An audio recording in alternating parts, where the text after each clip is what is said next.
Hi, this is Chris. After my previous videos, I had a number of questions on how to actually set up omnichannel services in the cloud. And there are several options to doing that. There are specific mobile services like apt-get and parse. But what I will focus on here is to set up your own virtual machine, your own server in the cloud. And I've chosen the Amazon cloud. And I will do this fairly quickly, but if you want more details, I always keep the official Amazon YouTube channel available so that I can watch the videos. And I recommend you do that too, because there are many good videos there if you want more details.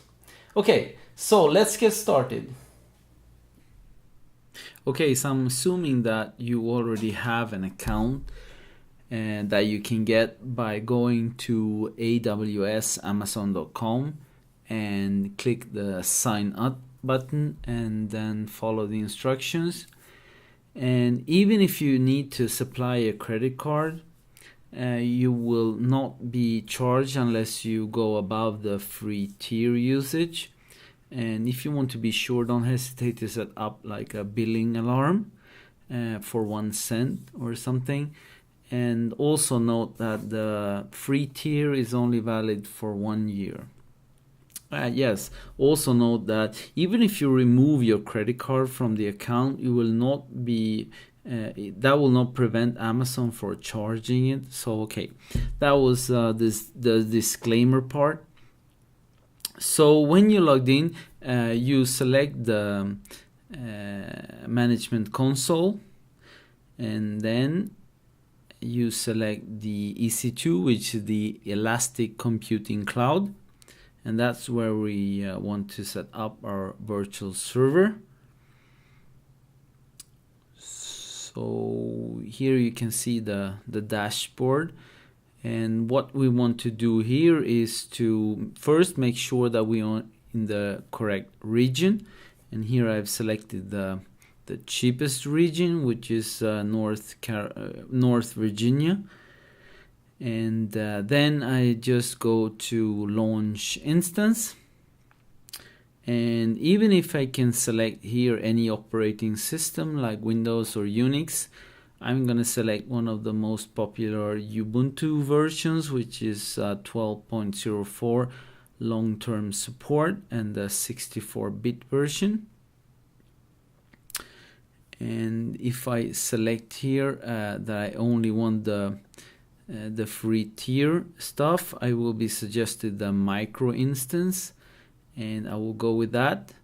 And then there are some selections here. I will go with the default, what will be usually fine if you're doing a test, and the storage size is usually fine as well. And then I just select a name for the instance. I'm selecting demo. No, let's do test. And then I can also set up the security group, which is more or less the firewall. So let's call that test as well. And the description will be test as well. And here I will add, as you can see, I can select it's already open the port 22 to do SSH, but what I want to do is add the HTTP as well, which is port 80 here, and then I move on, and then I get a summary here of what I've selected, so I'm fine with that. And when I try to launch this, I get a question to create a new key pair, and this is actually really nice. Instead of logging on with the username and password, I can log on with the secure key pair file. So I'll just name that test, and then I download that, and when that's downloaded, I launch the instance. And as you can see, that will probably take a while. Okay, so now the new instance is running. So the first thing I want to do is I enter the terminal. I want to make sure that the key file is protected, and I do that with this command.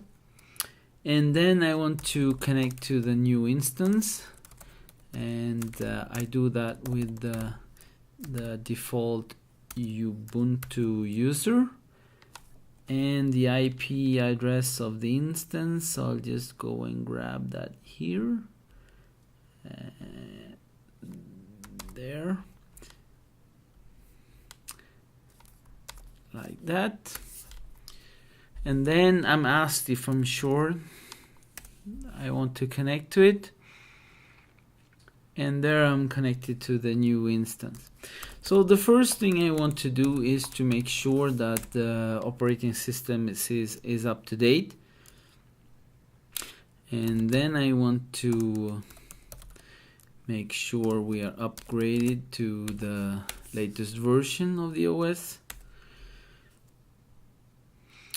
And here comes the important part, and that's installing the LAMP server, which is the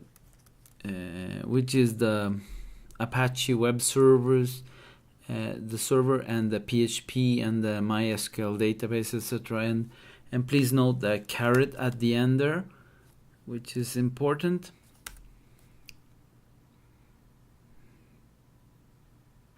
And here you asked for a default the password for the root user of the MySQL database. And with that installed, or actually I'm gonna check that the web server. So we go back to the web browser and we just browse to the IP address that we were giving, and we can see that the web server is up. So let's to simplify, let's make sure that the default user has full rights in the root the root folder of the web server with that command.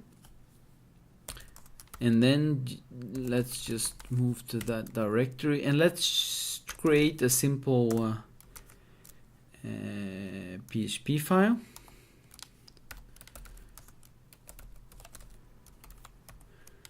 That will show the info about the server.